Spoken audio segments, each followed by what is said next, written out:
going. But the main reason why I wrote the book in the first place is because I believe very strongly that this is a living history. This isn't about dusting off the books about things that happened in the 60s or people at the 68 Olympics raising their fist or stuff that happened with Muhammad Ali. I would argue that it's alive and well right here. And there are a million examples I can give of that about the way sports and politics are colliding to this very day. But it seems very appropriate to finish the talk here by speaking about what's happening right now in Arizona.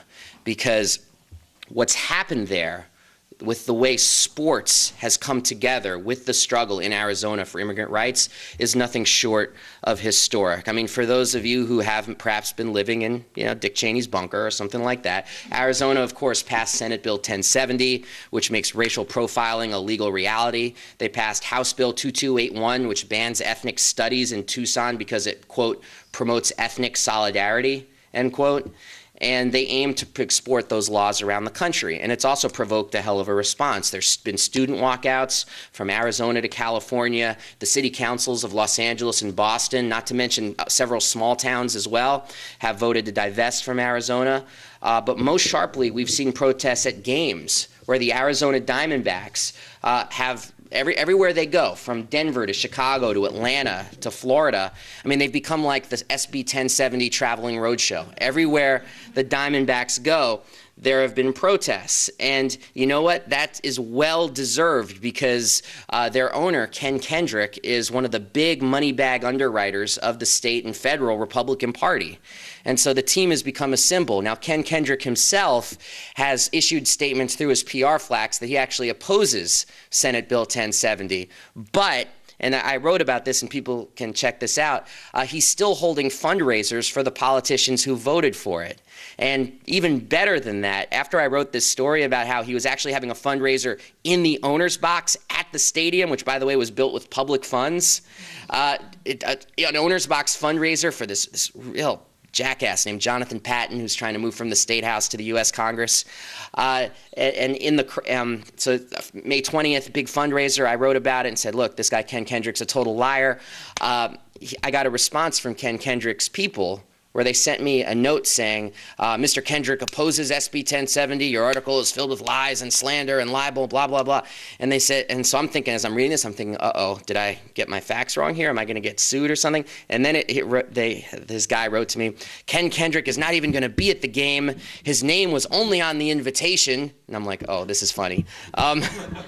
His name was only on the invitation because he's been a supporter of Representative Patton for years, and it has nothing to do with his support of SB 1070. And it's like, dude, you are so getting protested. I mean, that's the response to that. And it's provoked a response within sports. 15 players, and we're keeping a running count, myself and a group called MoveTheGame.org, which I'm going to say something about, that's actually organizing to move the 2011 All-Star Game from Phoenix as part of a divestment strategy. 15 players have come out and spoken against the bill. Adrian Gonzalez, who's the first baseman for the Padres, said if he's elected to the All-Star team, he will not go in 2011. Ozzie Guillen, the manager of the Chicago White Sox, has said he will not go. He will be boycotting it.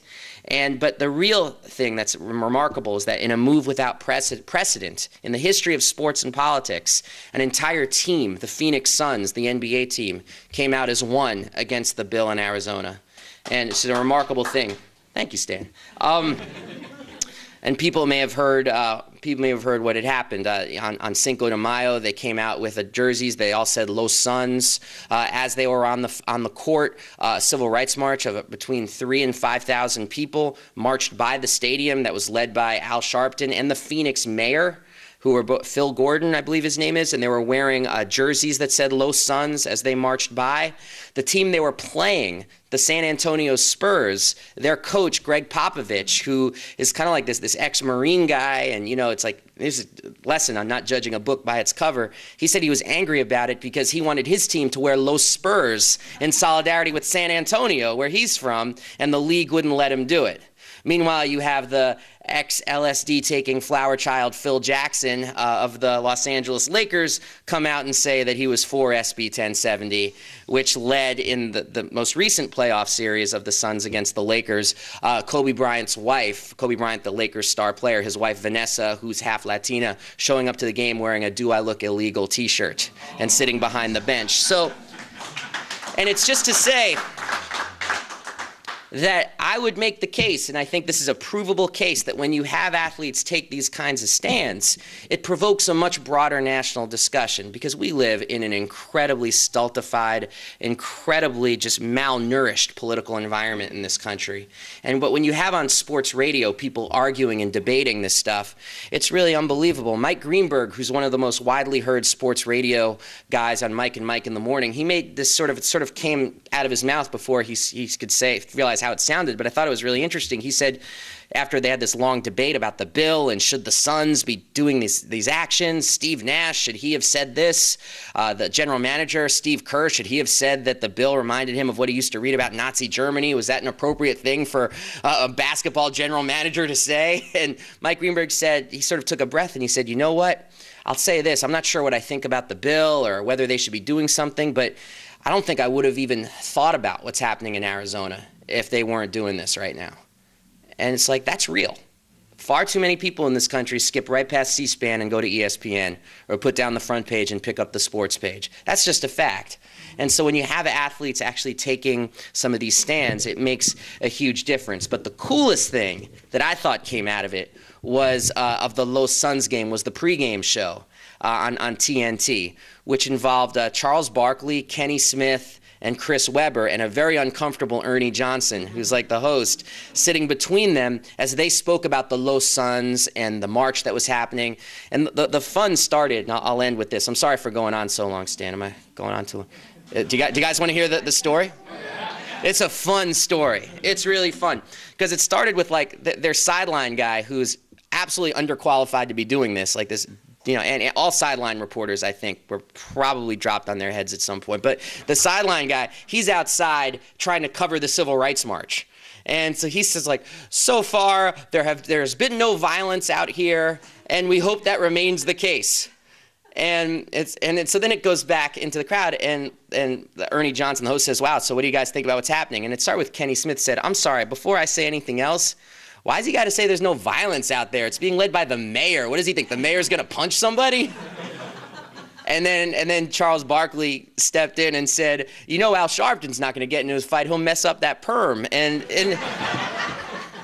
Barkley himself, who's a longtime Arizona resident, a man who once said that he was a Republican until, quote, the Republicans lost their damn minds, he said, the only people screwing things up in Arizona are the politicians. The governor, the interim governor, I might add, J.D. Hayworth and John McCain. They're the ones screwing this thing up. You know, living in Arizona for a long time, the Hispanic community, they're like the fabric of the cloth. They're part of our community. And anytime you try any type of racial profiling or racial discrimination, President Obama, you've got to do something, because these lightweight politicians in Arizona have no idea what they are doing. But then it was Chris Webber who stepped in and really upped the ante, and he interrupted then a visibly uncomfortable Ernie Johnson, whose face was starting to resemble a strawberry at all the stuff that these guys were saying. And Chris Webber stepped in and he said, Public Enemy said it a long time ago, by the time I get to Arizona. I'm not surprised. They didn't even want there to be a Martin Luther King Day when John McCain was in office. So if you follow history, you know that this is a part of Arizona politics.